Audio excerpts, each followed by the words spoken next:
Particularmente en mi participación haremos, en este término de personalizado, haremos referencia a los sensores móviles y cómo estos seguramente muchos de ustedes lo conocen, y si no, seguramente en los siguientes años, un poco lo que ya comentaban con el uso de la tecnología, será un tema importante para la aplicación de cualquier servicio de salud. El tema de tecnología y medicina es un reto apasionante.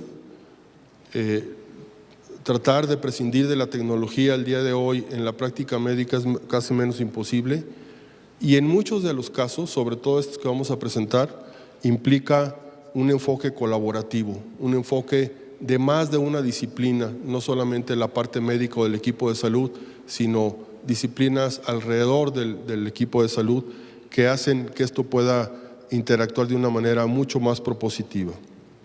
¿Me pasa la siguiente?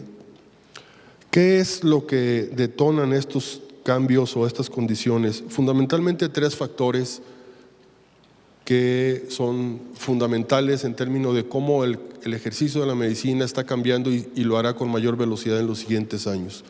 Los cambios epidemiológicos, ya se mencionaba, la emergencia importante de algunas enfermedades definidas como crónico-degenerativas o no infecciosas, la condición de la hipertensión, de la diabetes, de la obesidad, en que en los siguientes años serán un verdadero tema de salud y que ameritarán un enfoque particular y específico para tratar ese grupo de pacientes. Con este enfoque, quiere decir el doctor Ruelas, no solamente pensar en el tema hospitalario, sino todo el esquema de atención integral en cualquier momento de su vida. El segundo punto es esto que los demógrafos han denominado la inercia demográfica.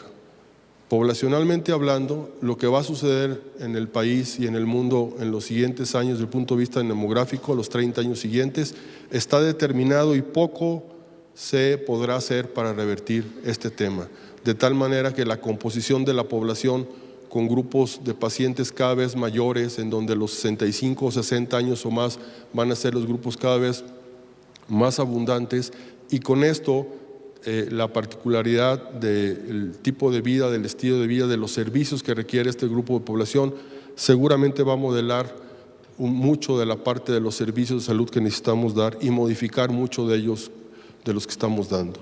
Y el tercer elemento que gravita, no solamente en el país, no solamente en cualquier institución, sino en el mundo, la parte de los costos de la atención. Esto es cada vez más elevados, con tecnologías más caras, con medicamentos de última generación que tienen un mayor costo y han generado un verdadero problema en términos de presión financiera para lograr la atención. De tal manera que esto hace que la medicina, me pasa la siguiente, tenga al menos 5 retos importantes. Estamos ante un escenario de recursos limitados, siempre los recursos en cualquier sistema de salud son limitados y entonces habrá que optimizar, eficientar la operación de los recursos. Ya lo comentaba el doctor Ruelas, la atención de los pacientes crónicos no es una atención de enfoque hospitalario, debe ser con otro modelo de atención, y muchos de los sistemas actuales, particularmente del país, se utiliza la infraestructura hospitalaria para atender a pacientes crónicos y no agudos como inicialmente estaba contemplado. Hay una capacidad instalada no acorde con la demanda en esta estructura tradicional de la estructura médica hospitalaria o algunas clínicas o consultorios. El incremento de la demanda en algunas condiciones de especialidades particulares por los mismos cambios epidemiológicos que se han dado es una consecuencia natural. La carencia de médicos especialistas y quizás la mala distribución de ellos me parece que gravita también como un reto. Hay un tema de accesibilidad y de equidad importante en los sistemas de salud que sin duda conforman los retos más importantes de la medicina. ¿Me pasa la siguiente? Esta diapositiva la dejamos de esa manera con toda intención y simplemente lo que trata de ejemplificar es, hay un tema en este eje, en tema de la calidad, donde se mide de 0 a 100% la calidad, y por el otro eje tiene los costos, independientemente en unidades monetarias que ustedes lo quieran ver, independientemente de quién pague los sistemas, de tal manera que la condición de salud más desfavorable con el mayor costo, pues es aquel paciente que lo tenemos en una área de terapia intensiva de un hospital de tercer nivel con una serie de complicaciones en donde su calidad de vida realmente tiene un deterioro importante y además el costo para el sistema o para el pagador es realmente importante. Y contra esta parte está aquel paciente que tiene el 100% en términos de su calidad de vida, aquel que está saludable, independiente, trabajando, y entre estos dos puntos existe una serie de condicionantes con diferente grado de calidad de vida en su afectación en su vida y con diferente costo para su atención. Creo que una buena parte de la atención debe virar hacia atención no hospitalaria. Este cuadro claramente que delimita a aquellos pacientes de los cuidados agudos donde figuran los hospitales y las clínicas especializadas, y aquellos pacientes con enfermedades crónicas donde a lo mejor con algún tipo de instalaciones o algún tipo de atención pueden tener un tema de manejo quizás más tendencia al ambulatorio. Este es un tema fundamental donde la tecnología me parece que puede soportar ese tipo de modelos y en muchos sistemas está apuntando para ir caminando hacia ese rumbo. ¿Me pasa la siguiente? Finalmente, traduciendo este tema en tema de sistemas, este es un ecosistema, una propuesta de ecosistema de asistencia. De hecho, la diapositiva original es del doctor Amado Espinosa y me parece que contempla las posibilidades de atención que hay o de apoyo que hay a través de la tecnología. Hay una condición de atención en centros comunitarios, hay una condición de atención remota por telemetría en unidades hospitalarias y hay una atención personalizada que sí le hemos llamado en la atención a los pacientes crónicos fundamentales. Sobre este último tema es el que fundamentalmente voy a hacer énfasis el día de hoy. ¿Me pasa la siguiente? Miren, ese es básicamente cómo, páseme la siguiente. Ok.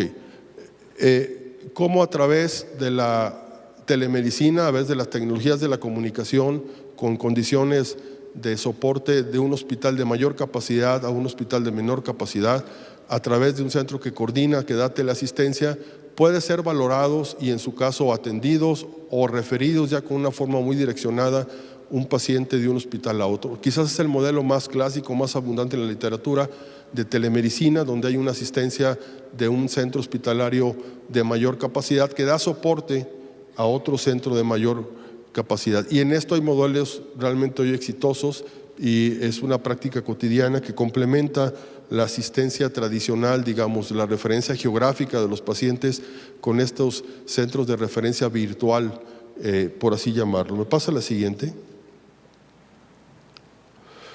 Este es un modelo quizás un poco más hacia una estructura de un centro comunitario. Pueden imaginarse una unidad de medicina familiar o una pequeña clínica, no necesariamente en una zona remota, sino en una condición donde se pudiera estar dando acceso y vigilancia de cierto grupo de pacientes insertados en la comunidad y donde ya estaríamos hablando de una condición de soporte de la tecnología o a través de la tecnología de algunos padecimientos crónicos o de algunos pacientes que podrían evitar en su momento dado necesariamente tener un esquema de atención hospitalaria. Me pasa la siguiente. Y este último es donde quisiera centrar el comentario el día de hoy poniéndoles algunos ejemplos de lo que hemos hecho en la experiencia a través del monitoreo de pacientes en lo particular. Esto es lo que realmente llamamos medicina personalizada, es una atención donde cada uno de los pacientes está monitorizado bajo una condición específica con un protocolo y a través de estos pacientes se recibe la información y tiene claramente el médico o el servicio de salud que está haciéndose cargo una idea clara de la condición de salud en su momento. Aquí se da otro fenómeno que está publicado en la literatura y que es muy comentado, que es aquello de que el paciente es perfectamente consciente de su condición de salud ese día o en ese momento y sabe si esta en relación a las horas pasadas o el día anterior es mejor o peor o cómo es que va evolucionando y se requiere alguna asistencia. Aquí les haría quizás dos ejemplos puntuales para que pudiera quedar más claro el ejemplo. Imagínense un paciente con una insuficiencia cardíaca importante, con un grado ya de repercusión hemodinámica importante, donde frecuentemente el paciente si no es cuidado monitorizado, accesa a una sala de terapia intensiva con un problema cardíaco importante, y si no a una sala de terapia intensiva, cuando menos sí visita con mayor frecuencia los servicios de urgencia. Bueno, hay sistemas hoy día personalizados donde a través del peso diario y el tomar la presión a este grupo de pacientes se puede estar al pendiente en términos de un incremento de peso inadecuado o súbito. Puede predecir con bastante certeza que el paciente va a entrar en una falla cardíaca más importante, y a través de una intervención temprana se puede evitar su hospitalización. En ese momento, en ese día, si el paciente se pesa y sabe que se incrementó medio kilo o kilo y medio más que el día anterior, el mismo núcleo familiar y el mismo paciente sabe que su condición de salud está deteriorada. Pero si además de eso hay un grupo de médicos que está haciéndose cargo remotamente de la condición de salud, lo tiene bien identificado, podrían tomar alguna intervención remota en ese sentido. ¿Me pasa la siguiente? Este es un modelo conceptual que hemos propuesto en esto del trabajo colaborativo y en los modelos que hemos desarrollado en ese sentido. Particularmente hay un área médica que es la que determina las necesidades en términos tecnológicos de acuerdo a la problemática del paciente y de acuerdo al objetivo de utilizar la tecnología. Luego viene un área que aquí está en verde de toda la parte de ingeniería biomédica, donde ellos lo que hacen es, de acuerdo a la propuesta médica, seleccionar cuáles son aquellos sensores periféricos o condición de equipamiento que puede ser adecuado. Y luego está la gente de sistemas, donde pone esto bajo una plataforma de un sistema, una aplicación, el hardware y el software, de tal manera que debe haber una relación estrecha entre las áreas de ingeniería biomédica y las agentes de tecnología.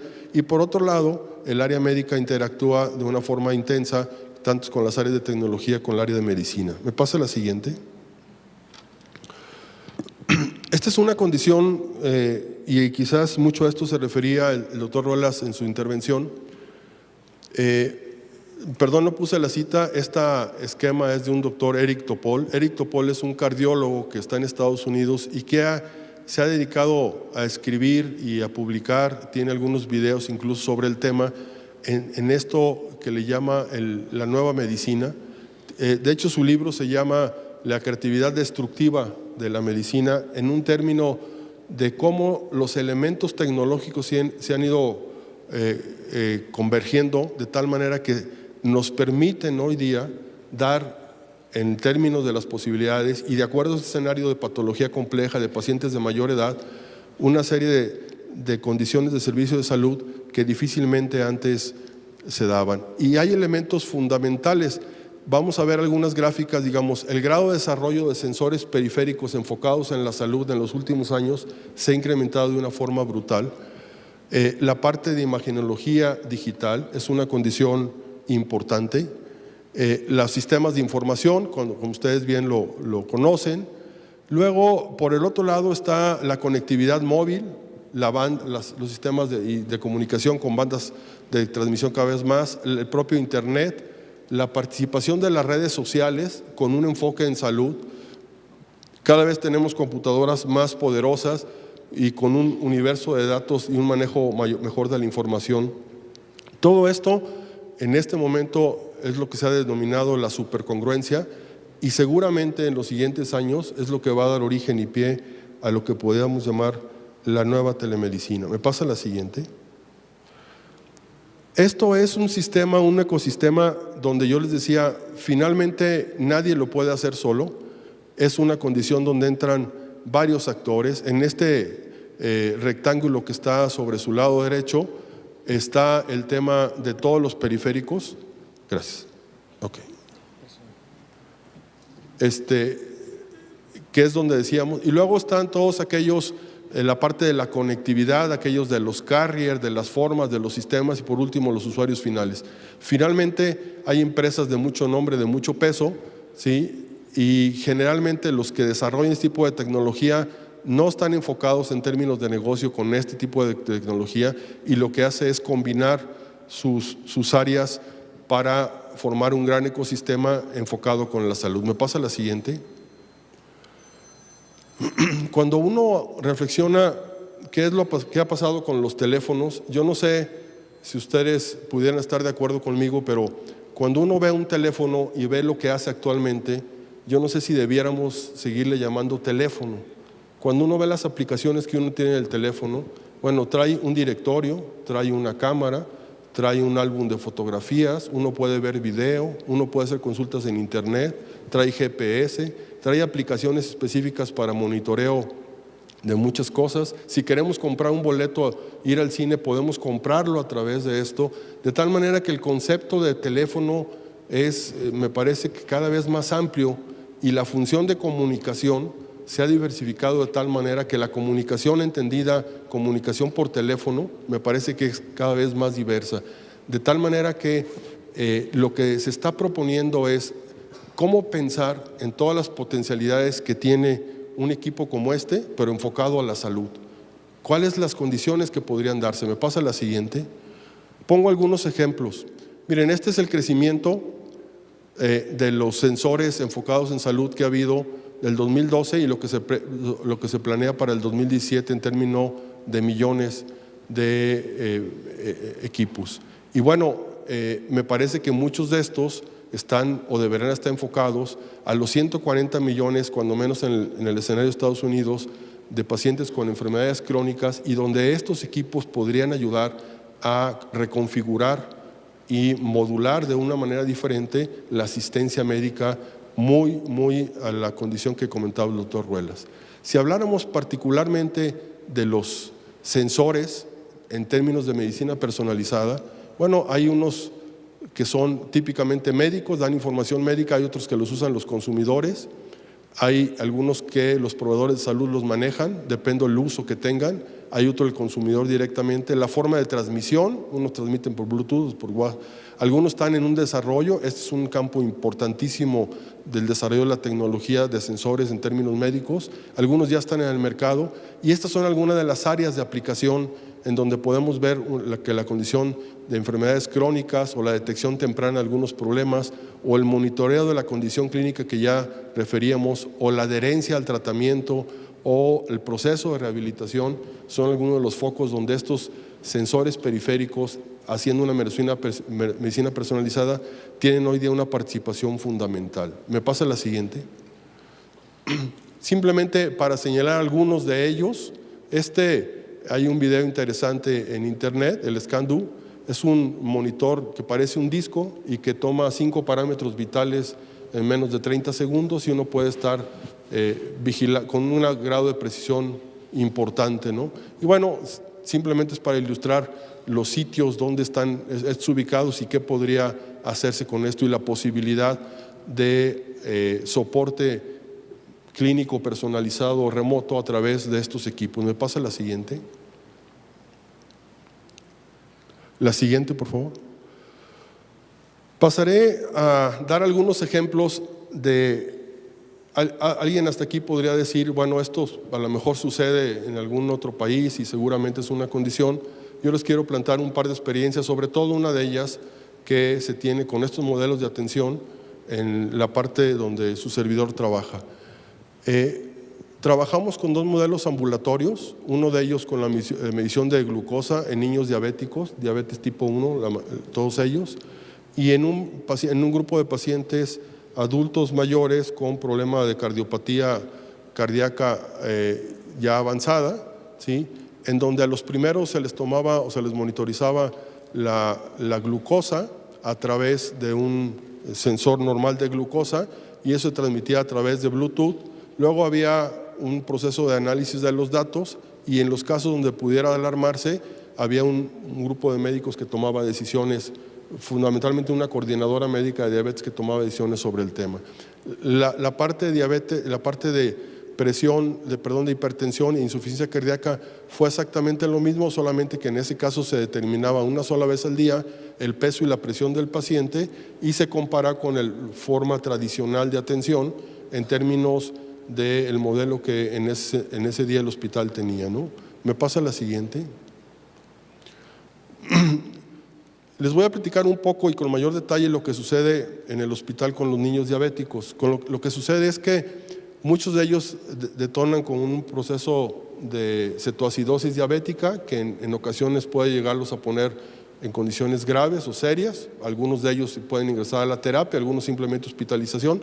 Y entonces ahí es donde se hace la estabilización de ellos. Y después viene una cita o una estancia hospitalaria que es muy importante, ya no relacionada con su estado metabólico en ese momento, sino se da una capacitación que le llamamos de supervivencia y se les prepara para que ellos puedan vivir con la enfermedad en puntos específicos como la preparación y la admisión de las insulinas, la alimentación y fundamentalmente la detección de hipoglicemia. Ustedes saben que la hiperglicemia es un problema grave en cualquier paciente, pero la hipoglicemia puede llevar a la muerte a un niño. Entonces, los datos de hipoglicemia deben quedar muy claros.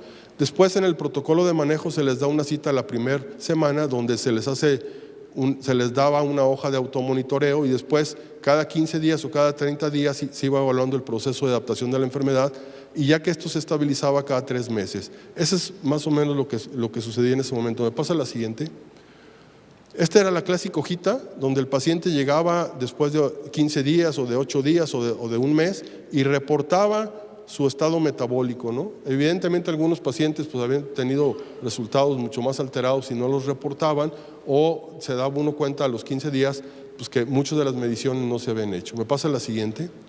A través de esta tecnología, lo primero que teníamos es un registro de 4 o 5 veces al día de la toma de las glucosas y teníamos una especie de triage a través de la aplicación donde sabíamos qué pacientes estaban con una condición, ¿sí? y cómo es que había que intervenirlos. Me pasa la siguiente. Este es un modelo gráfico de la misma información y entonces esa hojita que nos llegaba después de 15 días o un mes, vean lo que pasaba día a día con el paciente. Aquí no se necesita ser endocrinólogo, ni siquiera médico, pues para saber que el proceso y la variable que estamos monitorizando pues está totalmente descontrolada. Era un paciente pues, que tenía un pésimo control, ¿sí? Y que pues habría que citarlo y habría que intervenirlo mucho más temprano de los 15 días.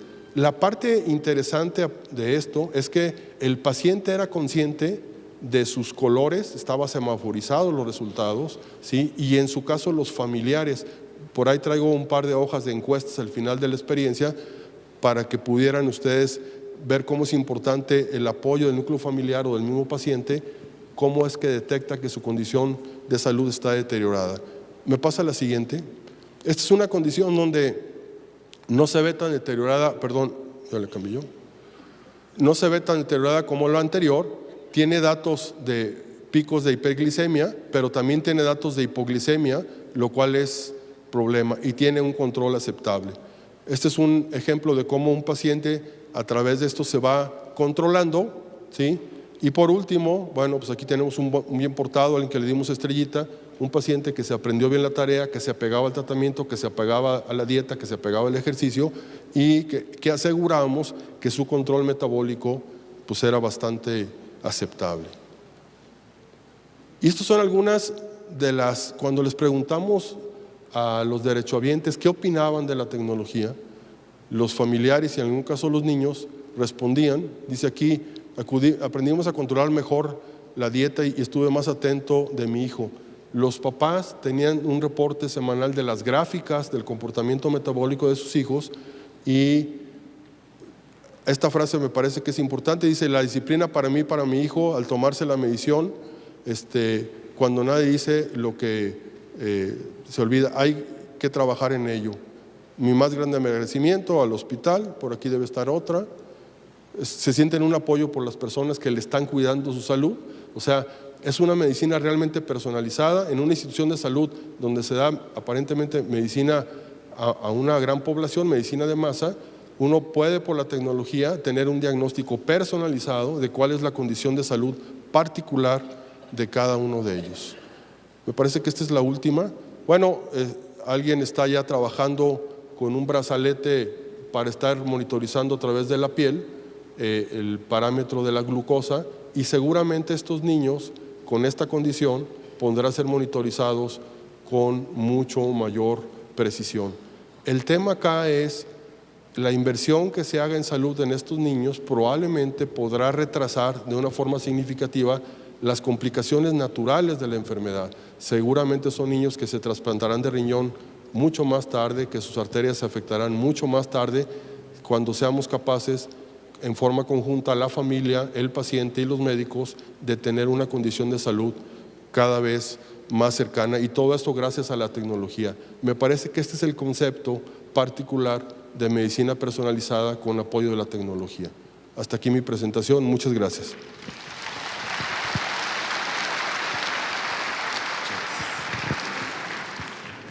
Bueno, pues buenos días a todas, a todos. Muchas gracias por su tiempo y su presencia aquí. Agradezco también a los miembros del comité organizador de este evento. A mí me parece que el poder tener la oportunidad de compartir con ustedes lo que están siendo algunas de las experiencias de lo que se está haciendo en diferentes orbes, en diferentes áreas de la medicina, pues es muy importante.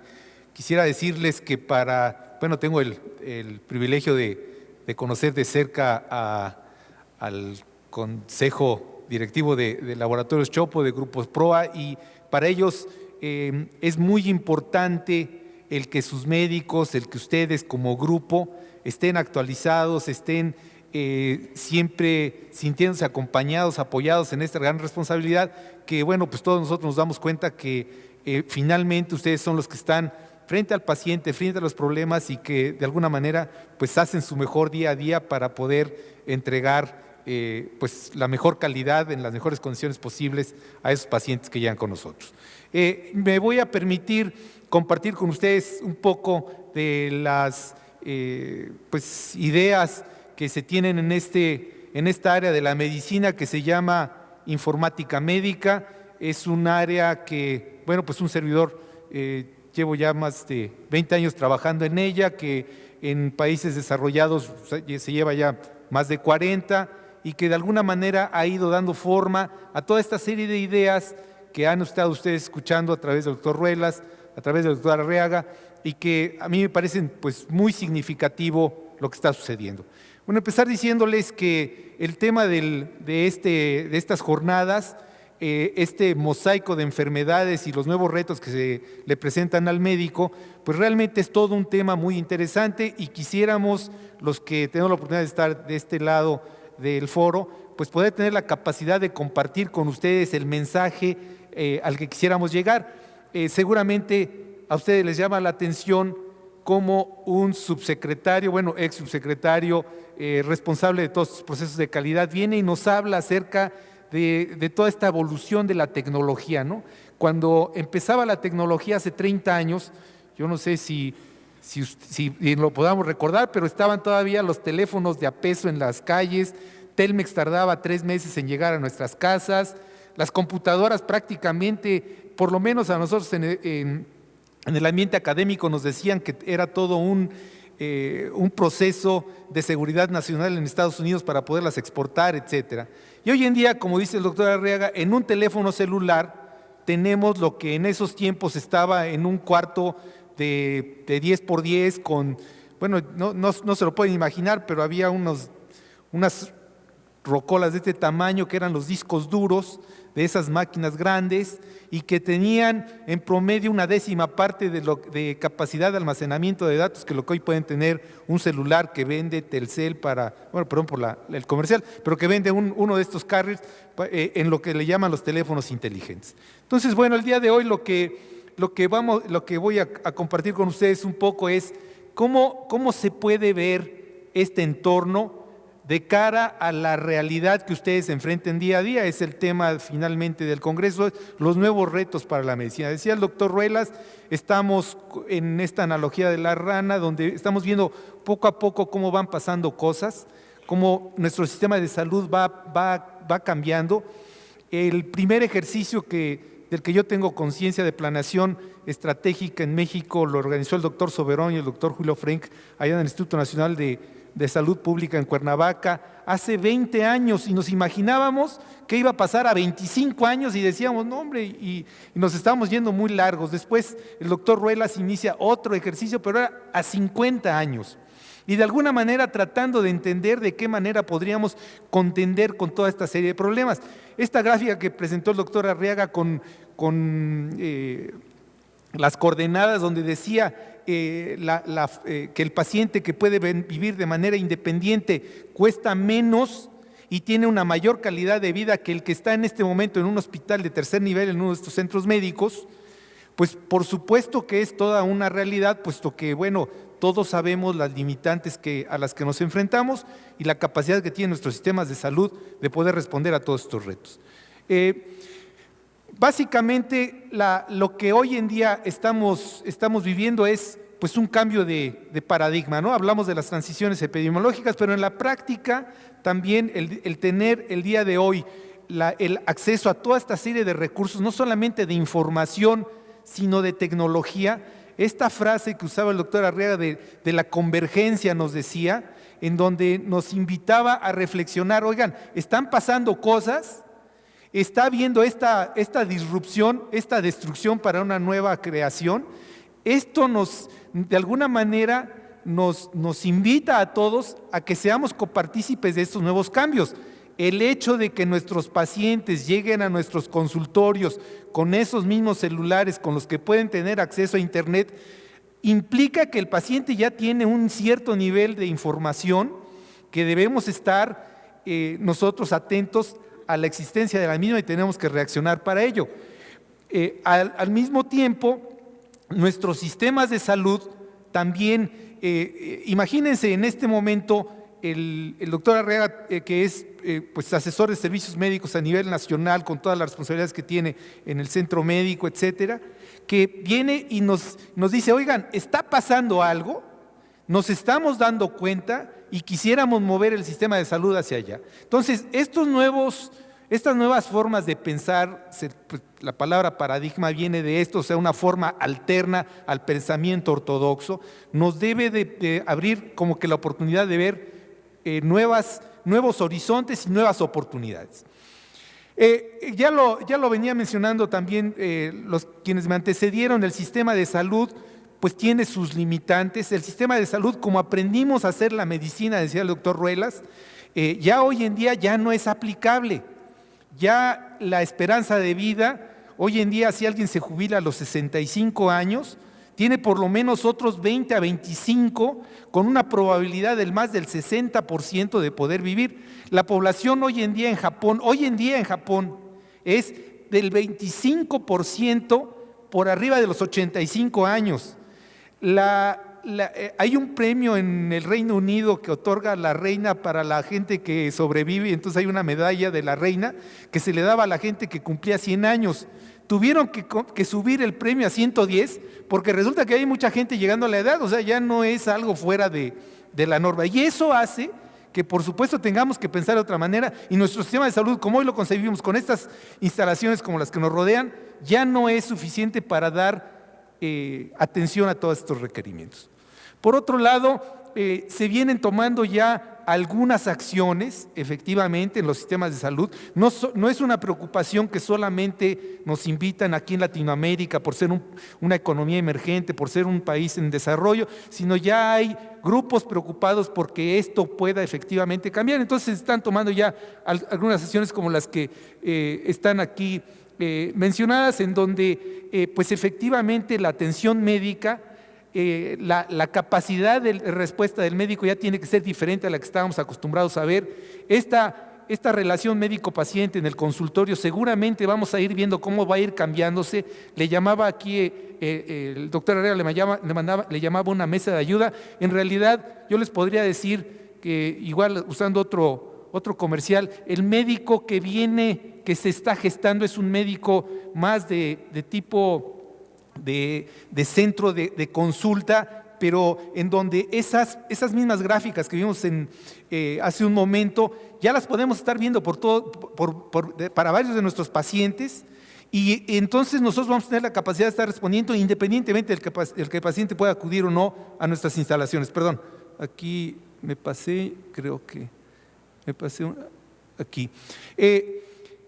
¿Y cuál es el entorno que de alguna manera está guiando estas iniciativas?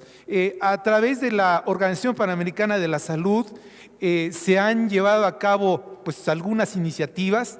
En una de ellas, en la 56 Asamblea Mundial de la OMS, que finalmente tuvo su equivalente para Latinoamérica en junio de 2011, la Organización Panamericana de la Salud determinó que lo que se llama la e-salud, todo lo que tenga que ver con tecnologías de información, con estas capacidades de la medicina móvil que se puede manejar a través de los celulares, todo lo que tenga que ver con centros de teleasistencia, telemonitoreo, este entorno, el expediente clínico electrónico, por supuesto, todo este entorno de alguna manera se empaqueta en un nombre genérico que le llaman telesalud, y esta telesalud ya es parte de las actividades de la salud pública, de la misma manera que se apoyaban hasta este entonces los programas de vacunación, de detecciones oportunas, ahora los programas de integración de las tecnologías de información para la atención de los problemas de salud ya es una realidad y ya es algo normado y aceptado en esta asamblea donde todos los ministros o secretarios de salud asisten para poder llegar a ciertos acuerdos. Como parte fundamental de todo esto, bueno, y las herramientas ya las vimos, existen pues efectivamente dispositivos que pueden estar en casa en manera ambulatoria, el uso de los celulares, la parte de la educación médica continua o educación a distancia, todo lo que tenga que ver con el seguimiento del expediente del paciente que pueda ser, le llamamos hoy en día, de acuerdo a la norma 024, un expediente interoperable, que es el mismo expediente que ustedes tienen, que lo vamos a poder mandar a un hospital, que lo vamos a poder llenar con los datos que nos manda el laboratorio clínico, que lo vamos a poder enriquecer con todas las imágenes que tenemos en los PACS, y los PACS ya no van a ser un producto exclusivo de los grandes hospitales, sino ya van a empezar a ver cada vez más estos arreglos de datos que mencionaba el doctor Arriaga, en lo que hoy llamamos el iCloud, el eCloud, en donde así como Google hoy en día tiene todas las fotografías de nuestras casas y nos podemos movernos de un lado a otro a través de los mapas, vamos a tener también ya estos repositorios de imágenes y de datos clínicos a nuestra disposición. Por otro lado, algo muy importante para todo esto es que ustedes sepan que no es el que nosotros como médicos se nos ocurre en este momento hacer un programa de cómputo, cómo poder llevar a cabo nuestra consulta, imprimir nuestra receta y mandar los datos del paciente vía un SMS, sino que hay todo un contexto detrás que tiene que ver con algo que se llaman estándares de manejo de la información, de seguridad, de privacidad, de integración de formas, donde el paciente cada día, decía el doctor Ruelas, tiene que ser más activo, tiene que estar más involucrado en los procesos sociales y entonces puede estarse moviendo con su expediente a donde quiera que esté y puede estar siendo reconocido. Por otro lado, precisamente el tema que nos hicieron favor de invitarnos, que es esto de la medicina personalizada, efectivamente tiene que ver con todas estas tendencias. Hoy en día, como médicos hemos podido sobrevivir con estos eventos clínicos puntuales donde la etiología, el proceso fisiopatológico, las tendencias epidemiológicas, ciertos tratamientos ya estandarizados en los libros clásicos de medicina interna, etcétera, nos han permitido seguir adelante y hacer un tratamiento.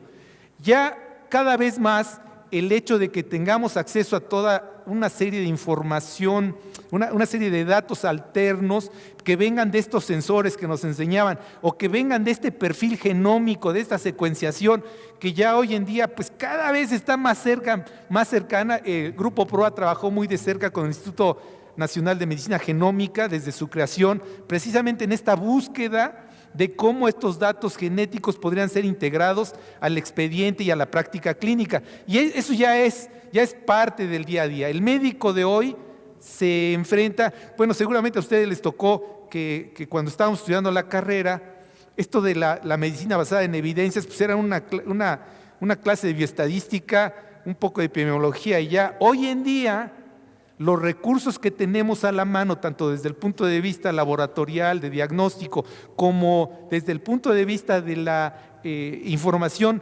que viene acumulando este paciente en el tiempo, nos pueden ayudar a determinar si este paciente que hoy llamamos diabético realmente es diabético o tiene un problema de síndrome metabólico, y el síndrome metabólico está siendo predispuesto por un problema vascular local como una respuesta mecánica, o tiene más bien una predisposición genética que le hace que absorba menos los antihipertensivos, los antidiabéticos o los hipoglucemiantes, y que de alguna manera podamos ayudarle a tener una mejor respuesta, su capacidad de asimilación de todos los factores externos, de lo que se llama medicina ambiental, etcétera, etcétera. Entonces, este mosaico de medicina personalizada lo que está haciendo es llevarnos otra vez al principio hipocrático de que no hay enfermedades sino enfermos. Y bueno, por otro lado, hoy en día los conceptos de bioinformática seguramente les suena a ustedes como así algo, pues no sé, así como hay por ahí un anuncio, ¿no?, que dice que llegan con el ama de casa a preguntarle que cuál es, que la buscan de la NASA porque están haciendo una encuesta para saber si tiene los últimos datos de un meteorito que está acercando a nuestro sistema solar. Así debe de sonar como la bioinformática, ¿no? Como que es algo que no tiene nada que ver con la clínica.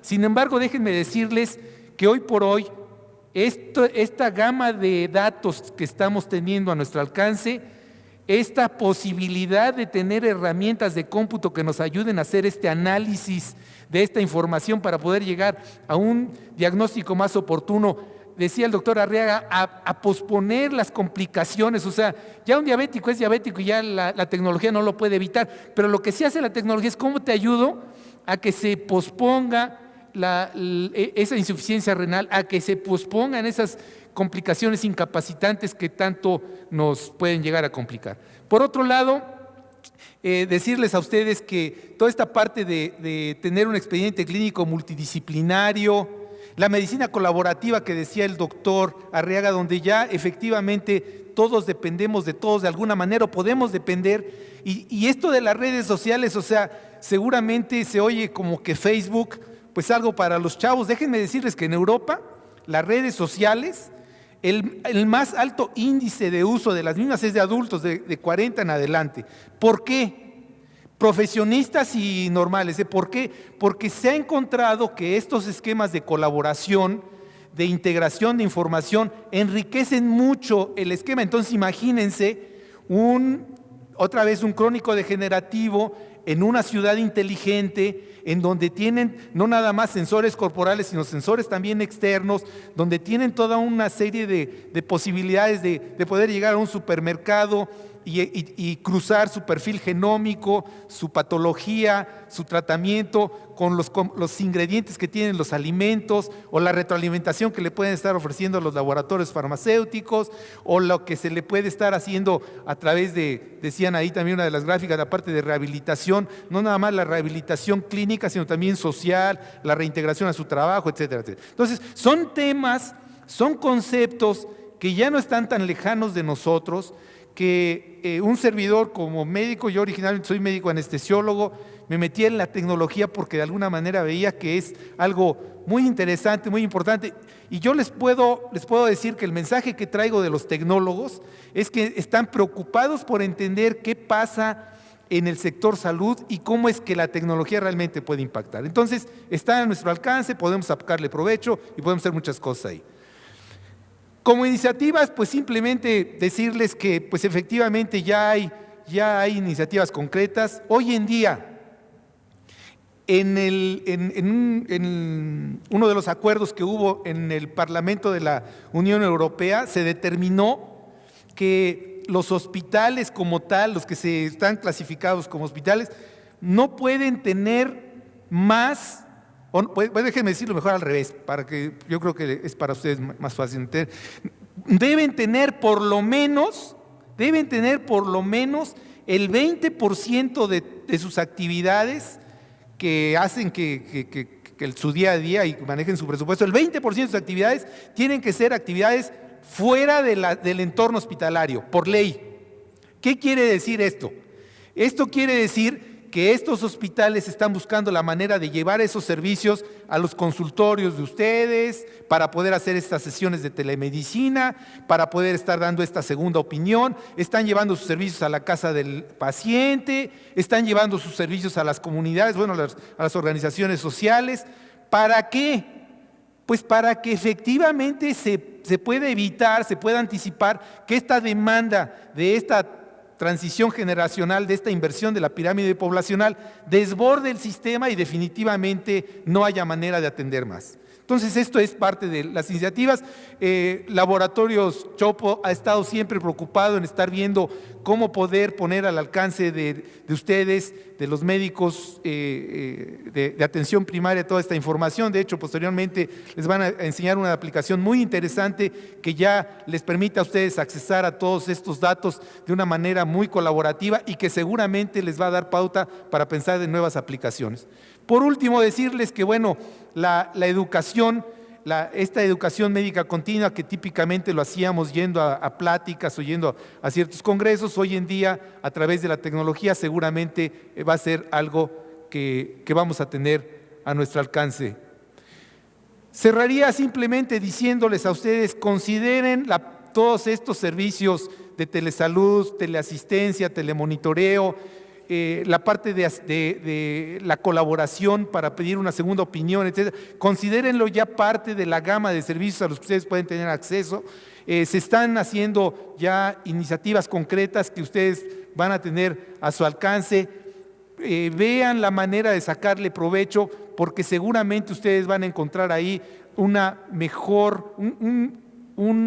medio más adecuado para todavía atender mejor a los pacientes. Así como decían también anteriormente que pues después del teléfono vino el fax, después del fax vino el correo electrónico, del correo electrónico vino el uso de internet y ahora están las redes sociales y mañana seguramente todos estos blogs y todos estos twitters y todos estos mecanismos de intercambio de información van siendo lo que nos va caracterizando. El hecho de que los vamos a incorporar a nuestra práctica clínica nos va a redundar en mejores servicios. Y bueno, terminar diciéndoles, el acto médico lo vemos como uno en el cual podemos llevar los servicios de salud a donde se encuentra el paciente. Algunos ejemplos, ya lo había comentado el doctor Arriaga, de cómo todos estos sensores pueden interactuar en una plataforma, en plataformas móviles, portátiles, que pueden permitir de una manera muy sencilla estar manejando toda esta información, apoyándolos a ustedes en la labor que tienen, la parte de la integración de información a través de la teleconsulta, del acceso a la información y, bueno, pues que todo esto nos permita tener cada vez una mejor práctica clínica. Vamos a dar unos minutos para preguntas y respuestas. Les agradezco mucho su atención. Muy amables.